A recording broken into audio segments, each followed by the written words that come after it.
कार्यक्रमाचे प्रमुख अतिथी म्हणून आमंत्रित करते.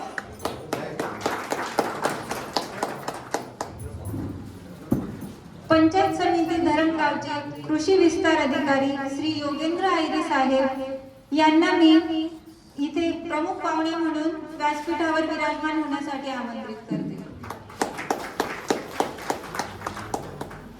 तसेच आमचे सेवानिवृत्त गट शिक्षण अधिकारी श्री अरुण दादा जे आदर्श शेतकरी म्हणून सध्या कार्यरत आहे त्यांना देखील मी व्यासपीठावर आमंत्रित करते.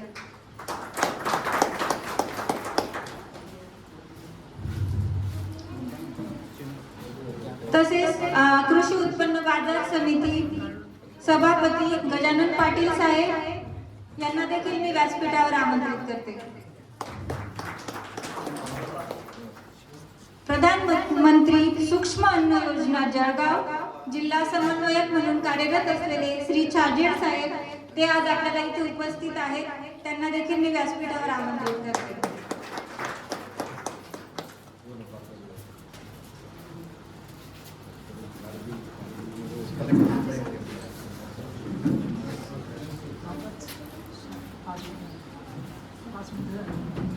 कृषी विस्तार अधिकारी श्री सतीश डी कोळी साहेब यांना देखील मी व्यासपीठावर प्रमुख पाहुणे म्हणून आमंत्रित करते.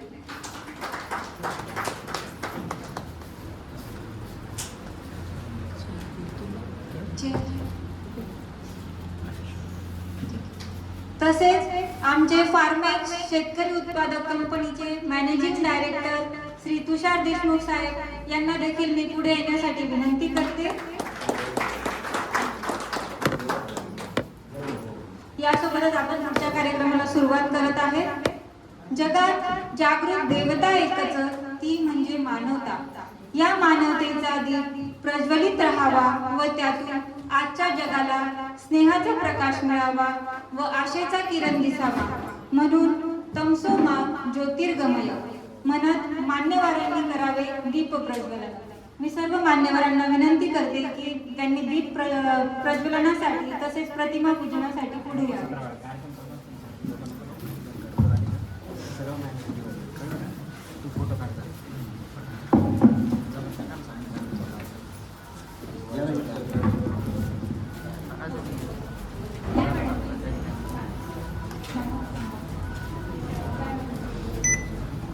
मी पल्लवी देशमाने मॅडमांनाही वरती व्यासपीठावर आमंत्रित करते.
मी मान्यवरांना विनंती करेन की त्यांनी आसनस्थ व्हावे.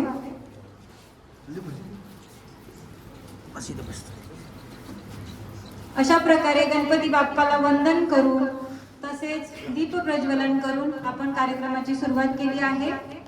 आपल्याला सर्वांनाच माहिती आहे, जीवनात यशासाठी नियोजन असावं लागतं, तसेच कार्यक्रमाच्या यशासाठी प्रयोजन असावं लागतं. जाणून घेऊयात आजच्या कार्यक्रमाचे संपूर्ण दिवसाचे प्रास्ताविक फार्मेक्स शेतकरी उत्पादक कंपनीचे managing director Shri Tushar Deshmukh sir यांच्याकडून.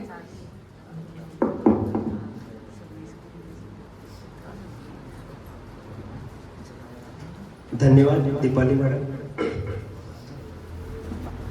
कारण की सर्वांना वाटतं काम मी फक्त एकटा करतो, पण तसं नाही. बॅकएंडला आमची संपूर्ण टीम असते. फक्त फ्रंटला वाटतं की तुषार देशमुख एकटा कंपनी सांभाळतो, तसं नाही, एकट्याचं काम नाही. तर संपूर्ण आमची टीम आलेली आहे नाशिकची. तर मित्रांनो, प्रास्ताविक आजचा 23 डिसेंबर हा दिवस राष्ट्रीय किसान दिवस म्हणून साजरा केला जातो. भारताचे 5वे पंतप्रधान चौधरी चरण सिंग हे व्यवसायाने एक शेतकरी होते आणि त्यांनी भारतीय कृषीसाठी जे काही उल्लेखनीय कामगिरी केलेली त्यांचा जन्मदिवस हा देशाचा जो पालन करताय, ज्याच्यावरती हजारो लोक उदरनिर्वाह करतायत, असा शेतकरी राजा याचा सन्मान म्हणून आजचा दिवस 23 डिसेंबर हा राष्ट्रीय किसान दिवस म्हणून साजरा केला जातो. तसंच आमची फार्मेक्स शेतकरी उत्पादक कंपनी हिची स्थापना सुद्धा 23 डिसेंबर 2022 ला झालेली आहे.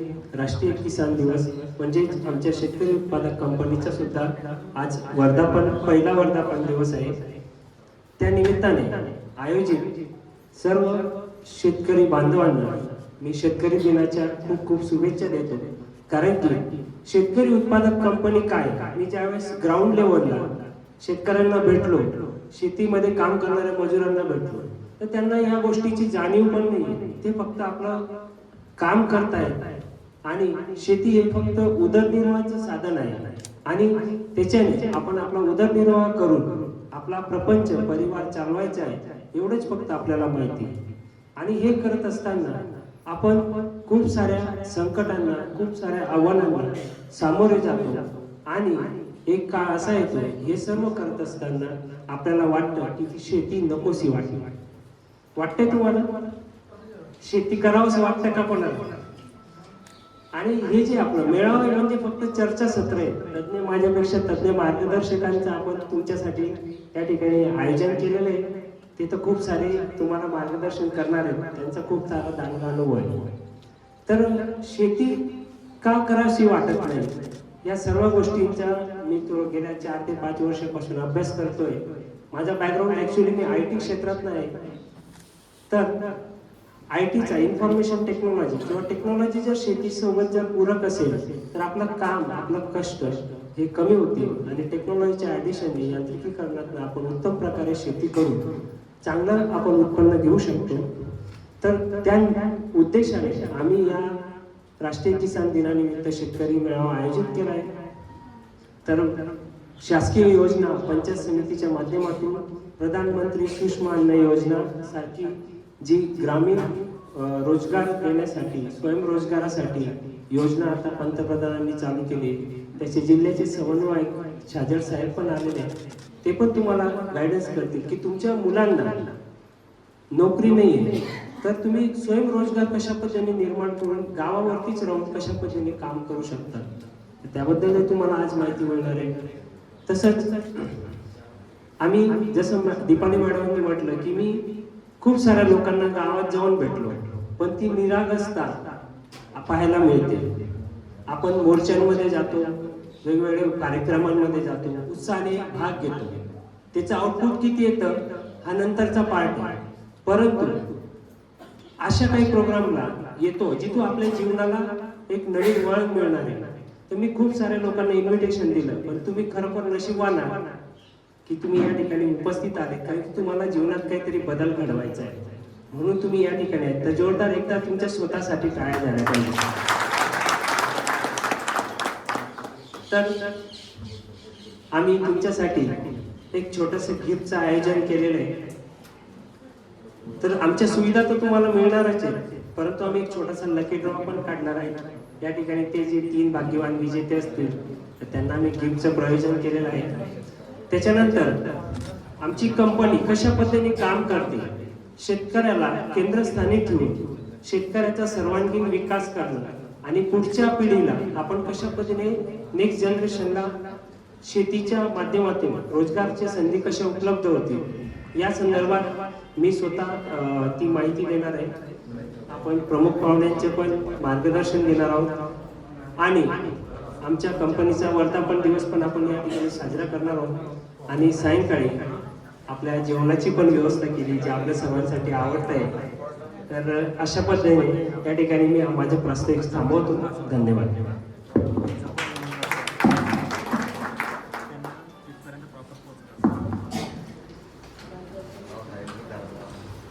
काही माणसं मोठी असतात कर्तृत्वाने, काही माणसं मोठी असतात नेतृत्वाने. प्रकाशले हे सदन अशा माणसांच्या तेजाने. स्वागत करूया मान्यवरांचे आदरभावाने. तर आपण आलेल्या सर्व मान्यवरांचे स्वागत व सत्कार आता करणार आहोत. पाकळ्यांचं गळणं म्हणजे फुलांचं मरण असतं. मरणातही सुगंध देणं यातच आयुष्य सारं असतं. असं आयुष्य जगणं म्हणजे खरंच सोनं असतं. पण या आयुष्यात तुमच्यासारखे स्नेही मिळाले तेव्हा हे जगणं सोन्याहूनही पिवळं असतं. असे आमचे दीपस्तंभ आपल्या धरणगाव तालुक्याचे तालुका कृषी अधिकारी श्री चंद्रकांत देशमाने साहेब यांचा सत्कार करण्यासाठी मी फार्मेक्स कंपनीचे शेतकरी उत्पादक कंपनीचे मॅनेजिंग डायरेक्टर तुषार देशमुख सर यांना आमंत्रित करते.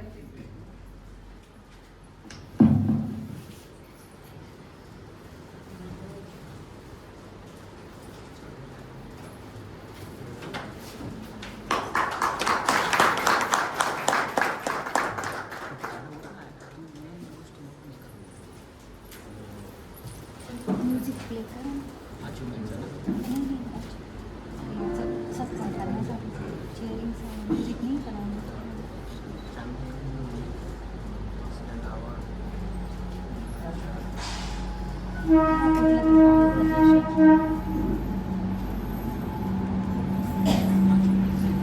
द्या लावून.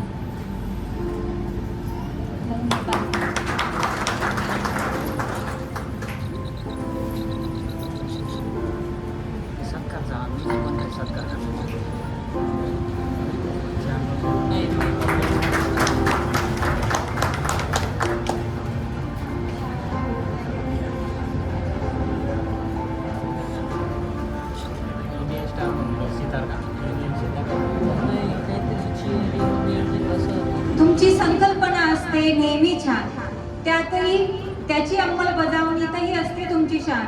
भविष्यात वटवृक्षाचे आपण होणार आहात सुवर्णपान. असे श्रीमान श्री सुरेश पाटील साहेब, माजी BSF अधिकारी, कारगिल युद्धात सेना मेडल अवॉर्डी व आदर्श शेतकरी, कृषी भूषण नॅशनल ॲग्रो आयडॉल अवॉर्डने पुरस्कृत असे आमचे सुरेश पाटील साहेब यांचा सत्कार करण्यासाठी मी फार्मेक्स शेतकरी उत्पादक कंपनीचे डायरेक्टर व आदर्श शेतकरी विजय मराठे साहेब यांना आमंत्रित करते.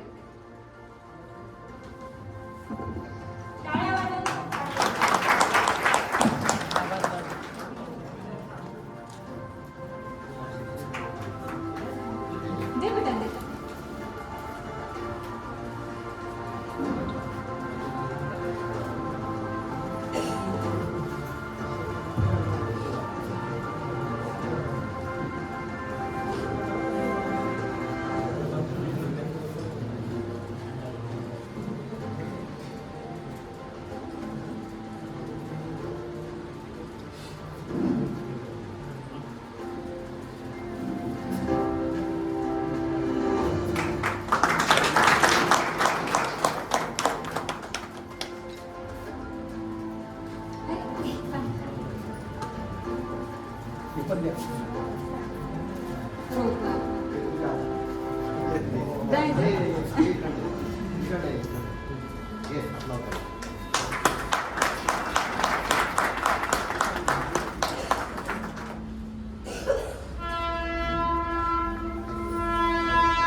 शिक्षण अधिकारी तसेच आदर्श शेतकरी म्हणून श्री अरुण पाटील साहेब म्हणजे आमचे अरुण दादा यांचा सत्कार करण्यासाठी मी श्री रणजित मोकाट साहेब यांना आमंत्रित करते.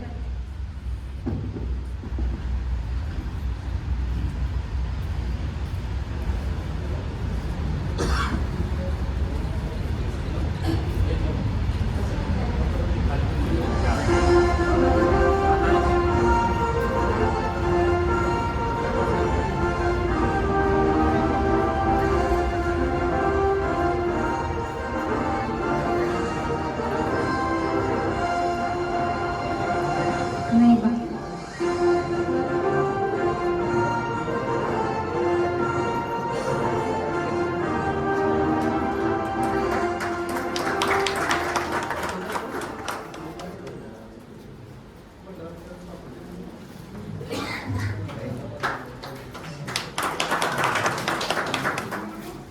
यानंतर कृषी विस्तार अधिकारी पंचायत समिती धरणगाव येथे कार्यरत असलेले योगेंद्र आहिरे साहेब, ग्रामसेवक व ग्राम विकास अधिकारी तसेच पंचायत समिती चोपडा तसेच पंचायत समिती यावर येथे त्यांनी कार्य केलेले आहे व सध्या पंचायत समिती धरणगाव येथे ते कार्यरत आहे. यांचा सत्कार करण्यासाठी मी फार्मेक शेतकरी उत्पादक कंपनीचे डायरेक्टर अतुल महाजन सरांना आमंत्रित करते.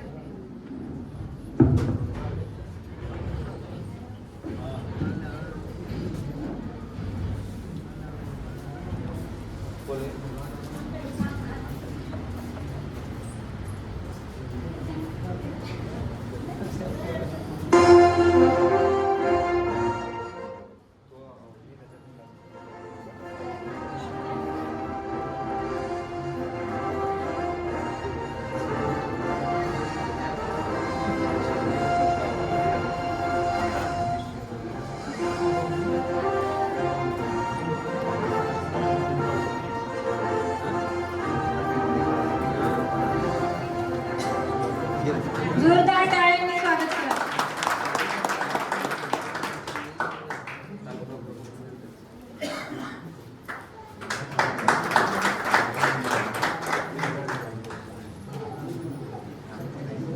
यानंतर कृषी विस्तार अधिकारी सतीश डी कोळी साहेब जे ग्रामसेवक व ग्राम विकास अधिकारी तसेच यांचे देखील पंचायत समिती चोपडा पंचायत समिती यावर येथे त्यांनी कार्य केलेले आहे व सध्या धरणगाव येथे कार्यरत आहे. त्यांचा सत्कार करण्यासाठी मी फार्मेक शेतकरी उत्पादक कंपनीचे डायरेक्टर दिलीप पाटील साहेब यांना आमंत्रित करते.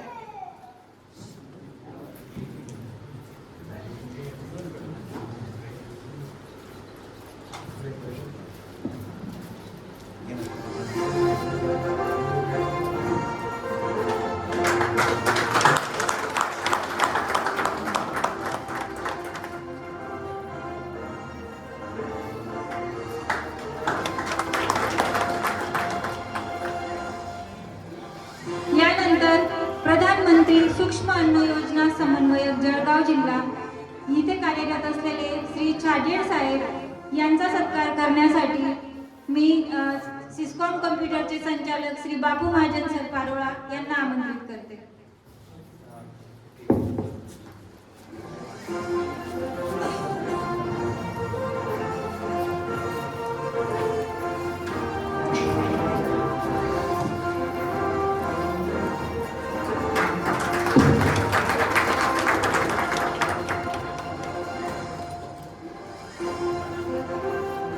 यानंतर कृषी उत्पन्न बाजार समितीचे सभापती श्री गजानन पाटील साहेब यांचा सत्कार करण्यासाठी सेवानिवृत्त मुख्याध्यापक तसेच आदर्श शेतकरी म्हणून नाशिकहून जे इथे उपस्थित आहे त्या काशीनाथ पाटील साहेबांना मी आमंत्रित करते.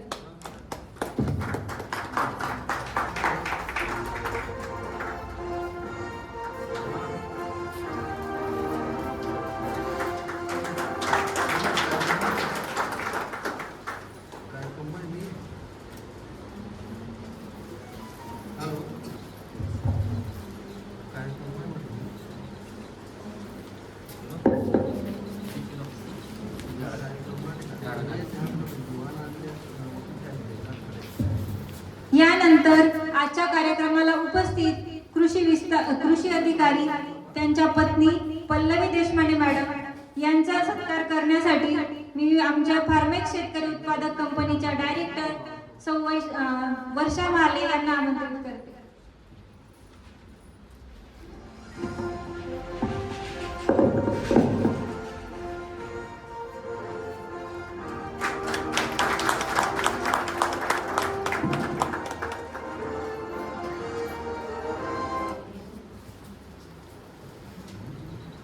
यानंतर आदर्श शेतकरी म्हणून जे इथे उपस्थित आहे असे दिनेश पाटील सर, जे भोणे या गावातून आलेले आहेत, त्यांचा सत्कार करण्यासाठी आमचे team member Shri Sanjay Gamurde sir यांना मी आमंत्रित करते.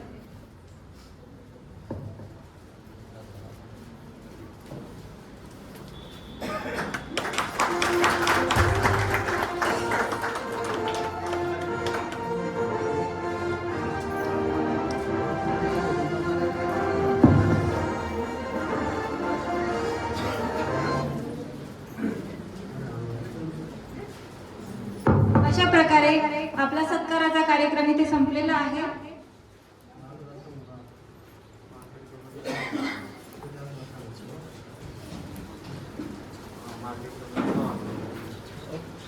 यानंतर आमचे देशमुख साहेब फार्मेक्स शेतकरी उत्पादक कंपनी ही नेमकी काय आहे, त्याचं महत्व काय आहे, आम्ही नेमकं काय काम करतो, शेतकऱ्यांसाठी नेमकं आम्ही काय करतो. आम्ही केव्हाच बोलतोय की शेतकरी उत्पादक कंपनी आहे, आम्ही हे करतो, आम्ही ते करतो, पण एक्झॅक्ट नेमकं काय आहे याचं प्रेझेंटेशन ते देणार आहे.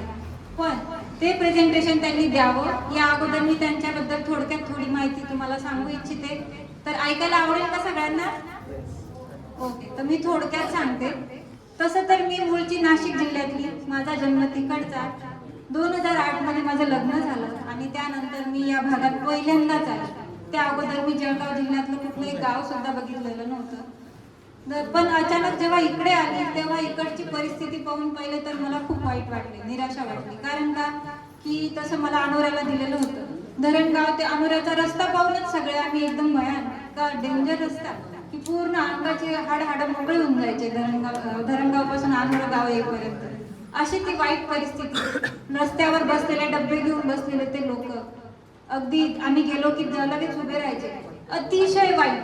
आताही त्यात तसा फारसा बदल नाहीये, पण अशी ती परिस्थिती. आणि हे सगळं जेव्हा पाहिलं मला तर सुरुवातीला असं वाटलं, अरे अरे हे काय झालं, मी कुठे येऊन पडले. अतिशय म्हणजे मला 1-2 महिने यातून निघायला, शॉक मधून निघायला गेले. त्यानंतर मग तसं देशमुख साहेबांचा माझं बोलणं होतं, आमचं म्हणजे कॉन्टॅक्ट होता, आमची चर्चा व्हायची. त्यामुळे तसे त्यांचे विचार चांगले होते. मला माहिती होतं की मी जोडीदार योग्य निवडलाय, पण जोडीदाराचा भाग असं म्हटल्यावर मी एकदम धोक्यातच पडल्यासारखं मला वाटायला लागलं. नंतर हळूहळू जसं मी देशमुख साहेबांना जाणत गेली, त्यांच्याबद्दल समजत गेली, तसं वाटलं की अरे नाही, भाग तर ठीक आहे पण माणूस मला योग्य मिळालाय. तर त्या माणसाबद्दल मला आज इथे 2-4 शब्द बोलण्याची संधी मिळाली आहे, म्हणून मी थोडंसं सांगेन. तर खरं तर मी पहिले एरोनॉटिकल इंजिनिअरिंगला ऍडमिशन घेतली, पण नंतर मला कळालं की माझे कॉलेज ते फ्रॉड होते, आम्हाला एक प्रकारे धोकाच मिळाला. त्यामुळे मला ते सोडावं लागलं माझं शिक्षण. आणि त्यानंतर अचानकच आमच्या नातेवाईकांच्या थ्रू यांचं मला स्थळ आलं आणि माझं अचानकच लग्न झालं. आणि मध्येच मला असं वाटलं की शिक्षण थांबतं की काय, पण लग्नाआधीच मी बोली केली होती, शिकवाल तरच लग्न करेल, नाही तर मी लग्न करणार नाही. तेव्हा मात्र माझ्या नवऱ्याने मला तेव्हा शब्द दिलेला, नवरा होण्याआधी, की नक्कीच मी तुला शिकवेन, तुला जे हवं ते शिकवेन. माझी परिस्थिती नसली तर मी भरपूर मेहनत करेन, पैसा कमवेन, पण तुला इच्छा आहे शिकायची, मी तुला शिकवेन. तेवढ्या एका शब्दावर फक्त मी या खानदेशात आलेली आहे. आणि देशमुख साहेबांनी खरोखर तो त्यांचा शब्द पाळला. मला शिक्षणासाठी नेहमी सपोर्ट केला. मी अनोरे गावातून जळगावला अपडाऊन करायची, तरी त्यांनी मला कधी असं कुठलीही कमी जाणू दिली नाही. घरातही कुठलं माझ्यावर बंधन टाकलं नाही. प्रत्येक गोष्टीचं मला स्वातंत्र्य दिलं. यासाठी मी त्यांची खरं तर खूप आभारी आहे. त्यानंतर व्हायचं काय की मी घरात जास्त नसायची, पण जेव्हा ही सुट्टी असायची तेव्हा अनेक गावातले कोणी लोक आमच्याकडे केव्हाही यायचे, अगदी सकाळी 6लाही, अगदी रात्री 9लाही. मला पहिले तर असं वाटायचं की यार काय चालतं, केव्हाही कोणी येतं आमच्या घरी. नंतर कळालं की ते लोक त्यांचे प्रश्न घेऊन यायचे. कधी कोणाला फॉर्म भरायचा असायचा, कधी कोणाची काही अडचण असायची, शिक्षणाशीच रिलेटेड असायचं. पण देशमुख साहेबांनी अगदी स्वतःच्या हातातलं काम टाकून सगळ्यांना नेहमी मदत केलेली मी बघितली. असा हा त्यांचा दिलदारपणा मी नेहमी बघितला. त्यानंतर त्यांचं काम म्हणजे ते आमचा कम्प्युटर क्लास होता. कम्प्युटर क्लासही त्यांनी त्यांच्याच ताई आणि पाहुण्यांकडेच ते शिकले. पारोळ्याचे जे ते उपस्थित आहे बापू महाजन सर, त्यांच्याकडेच त्यांनी सगळं शिक्षण घेतलं आणि त्यानंतर त्यांचा व्यवसाय टाकला. तिथे सुद्धा अगदी म्हणजे जर कोणी गरीब विद्यार्थी आले किंवा गरजू आले, कोणाची फी बाकी असली तर कधी यांनी तगादा लावला नाही पैशांसाठी. उलट त्यांची सगळं पूर्ण कोर्स फ्री मध्ये सुद्धा भरपूर विद्यार्थ्यांचा केला. गावागावात जाऊन त्यांनी शिक्षकांचे ट्रेनिंग घेतले. म्हणजे अतिशय असं चांगलं काम हे आमच्या देशमुख साहेबांनी केलं. पण नंतर आम्ही अचानक म्हणजे बोलतात ना की सगळंच एकदम कधी व्यवस्थित राहत नाही, सगळंच आपल्याला एकाच वेळेस कधी चांगलं मिळत नाही. तसंच आम्ही भरपूर सारे फायनान्शियल क्रायसिस पाहिले. जसा कर्जबाजारीपणा एका शेतकऱ्याने अनुभवला तसा आम्हीही अनुभवला. आम्ही कर्जातही डुबलो. बँकांचे अगदी एकदा तर म्हणजे एक प्रसंग मी तुम्हाला सांगेन. एका बँकेचा माणूस, मी नाव स्पेसिफिकली घेऊ नाही शकत, पण तो रोज अगदी आमच्या इथे येऊन बसायचा बाहेर. का की तुमचे पैसे बाकी. त्याला सांगितलं की आमचे आले की आम्ही भरणार, पण तो डेली बाहेर माझ्या दाराबाहेर खुर्ची टाकून तिथे बसलेला असायचा. मला अतिशय ऑकवर्ड वाटायचं. स्वयंपाक करायला असं लाज वाटायची मला अक्षरशः, कारण काही सवय नव्हती ना. असं पहिल्यांदाच असा प्रसंग आला. माझे लहान लहान मुलं आणि माझी मुलगी तर तेव्हा 2 महिन्याची पण नव्हती, इतकी लहान होती. आणि अशा वेळेस मला सगळं करावं लागायचं. म्हणजे अशी सुद्धा वाईट परिस्थिती आम्हीही बघितलेली आहे. पण आम्ही एकच ठरवलं होतं, काहीही झालं तर एकमेकांची साथ द्यायची, एकमेकांना सोडायचं नाही. आणि मी सुद्धा देशमुख साहेबांना तेव्हा अतिशय, ते सुद्धा खूप डिप्रेशन मध्ये गेलेले, पण हळूहळू त्यांनी स्वतःला सावरलं. आमच्याकडे जी काही शेती होती त्या कर्जबाजारीपणामुळे आम्हाला विकावं लागलं. तो एक वाईट प्रसंग होता. पण जेव्हा सरांनी ती शेती विकली तेव्हाच मी तुम्हाला सांगेन, ज्या दिवशी आमचं शेत विकलं गेलं त्या शेताची माती घेऊन सर घरी आले, माझ्या समोर उभे राहिले आणि ढसा माणूस रडायला लागला. तो क्षण आजही मला आठवतो. ती माती आजही माझ्या कपाटात मी पाकिटात बंद करून ठेवली. जेव्हाही मला ते आठवलं मी ते पाकिट काढते आणि मला वाईट वाटतं. आणि त्या दिवसापासूनच त्यांचं शेताशी असलेलं नातं जास्त घट्ट झालं आणि त्यांना वाटायला लागलं की नाही, आज मी विकलंय त्याच्या 10 पटीची शेती मी घेईन आणि या शेतकऱ्यांसाठी काम करेन. आज जी वेळ माझ्यावर आली आहे, जो कर्जबाजारीपणातून मला जावं लागलं, असं कोणावरही वेळ येऊ नये. त्यांना चांगलं उत्पन्न मिळावं, त्यांचं चांगलं आयुष्य घडावं, त्यांच्या मुलांची जी काही पुढची पिढी आहे त्यांच्यासाठी काम करण्याचा ध्यास त्यांनी तेव्हापासून घेतला. तसं पाहिलं तर आम्ही लगेच हे सगळं तेव्हा करू शकत होतो, पण तेव्हा आमच्यावर विश्वास कोणीच ठेवला नसता. कारण काय, तूनच विकाई जाईल शिकू, आमचे काय शिकाडी राहणार म्हणतात ना, तुझाच ठिकाण आहे, तू आम्हाला काय शिकवणार. आणि म्हणून आम्ही तेव्हा काही म्हणजे ठरवलं पण केलं नाही. त्यानंतर मी शिक्षणासाठी पुढच्या नाशिकला शिफ्ट झाले. माझी मुलं माझ्या आई वडिलांकडे होते. नंतर परत आम्ही पूर्ण फॅमिली नाशिकला शिफ्ट झालो. नंतर हळूहळू आता आम्ही आमच्या लाईन बसवली, पूर्ण सेट झालो आणि नंतर ठरवलं की आता आपलं जे काही लॉंग टर्मचं मिशन आपण ठरवलंय ते करण्याची वेळ आता आली आहे. मग त्यानंतर सरांनी अनेक एक्सपोर्टचे ट्रेनिंग्स घेतले, अनेक ठिकाणी सत्रांना गेले, मेळावे अनुभवले, एक्सपर्ट लोकांचा अनुभव घेतला, गायडन्स घेतलं. आणि त्यानंतर आम्ही मागच्या वर्षी 23 डिसेंबर 2022 साली आमची स्वतःची फार्मेक्स नावाने शेतकरी उत्पादक कंपनी फायनली रजिस्टर केली. हा प्रवास काही थोडका नव्हता. जवळजवळ हा 10 ते 12 वर्षांचा आमचा असा हा प्रवास होता. आणि फायनली जेव्हा आम्ही रजिस्टर केली त्यानंतरही आमचे प्रश्न काही सुटलेले नव्हते. रजिस्ट्रेशनला 15,000 रुपये भरण्यासाठी नव्हते म्हणून आम्ही एवढा वेळ घेतला. पण नंतर आम्ही सगळं सेट केलं, पैसे जमवले, कंपनी रजिस्टर केली व कंपनीच्या नावाने 1 कोटीचा टर्नओव्हर आम्ही एका वर्षात केला व अतिशय चांगलं काम आम्ही सुरुवात नाशिक जिल्ह्यातून केली. कारण का, पहिले स्वतःचं जर पोट भरलेलं नसेल तर दुसऱ्याला काय देणार. पहिले स्वतःचं पोट भरावंच लागतं आणि त्यासाठी आम्ही पहिले तिकडून सुरुवात केली. वर्षभर तिकडे काम केलं आणि आता एक्सपान्शनसाठी की नाही, आता आपल्या गावाला आपली गरज आहे म्हणून आम्ही जोरदार तयारीने परत आपल्या गावात आलेलो आहोत आणि यापुढे तुमच्या सर्वांना आम्ही साथ द्यायला इथे उपस्थित आहोत. याच्या पुढचं ऍक्च्युली काम काय आहे आणि जे काही आमचं काम आहे ते आम्ही तुम्हाला कशा पद्धतीने मदत करणार आहोत यासाठी प्रेझेंटेशन देण्यासाठी मी फार्मेक्स शेतकरी उत्पादक कंपनीचे डायरेक्टर, मॅनेजिंग डायरेक्टर, आयोजक, संचालक सगळे काही पद असलेले आमचे तुषार देशमुख साहेब यांना आमंत्रित करते.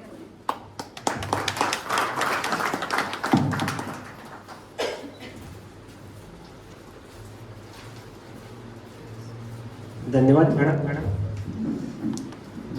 मी मान्यवरांना विनंती करतो की असं नसतं व्हायचं आहे, म्हणजे तुम्हाला प्रेझेंटेशन पण समोरून बघता येईल.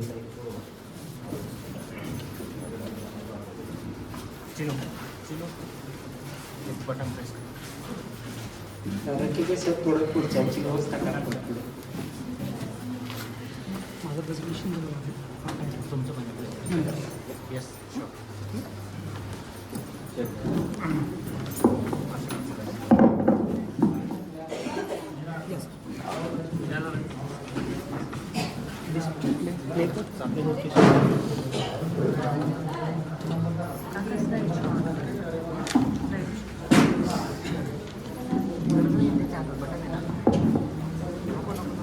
पुन्हा एकदा आपल्या सर्वांचे मनापासून स्वागत करतो आणि राष्ट्रीय किसान दिवसाच्या पुन्हा एकदा तुम्हाला शुभेच्छा देतो.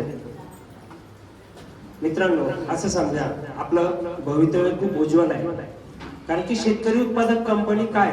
मी साहेबांशी जेव्हा चर्चा केली त्यांनी म्हटलं की आपल्या धरणगाव तालुक्यात 2-3 आहेत आणि रजिस्टर्ड तशा भरपूर आहेत, पण 2-3 कंपन्यांचं खूप उत्तम प्रकारे काम चालू आहे.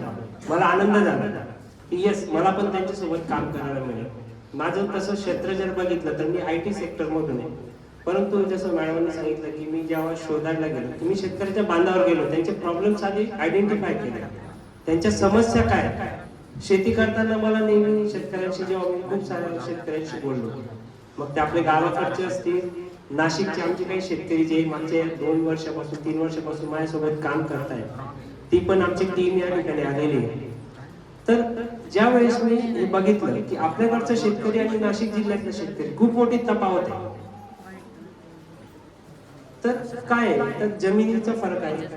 नाशिकची जमीन आपल्यापेक्षा सुपीक आहे, तिथं पाण्याचे रिसोर्सेस जास्त आहेत आणि त्या लोकांचे म्हणजे फायनान्शियल पोझिशन ज्याला म्हणतो आपण, आर्थिक परिस्थिती खूप चांगली आहे. मग आपल्याकडे नव्हती का? तर मी ज्यावेळेस 20 वर्षापूर्वी बघितलं तर आपल्याकडे केळीच्या बाग होत्या, ऊसाचे बाग होते, भरपूर काही नव्हतं जे आज यावर रावेर चोपडा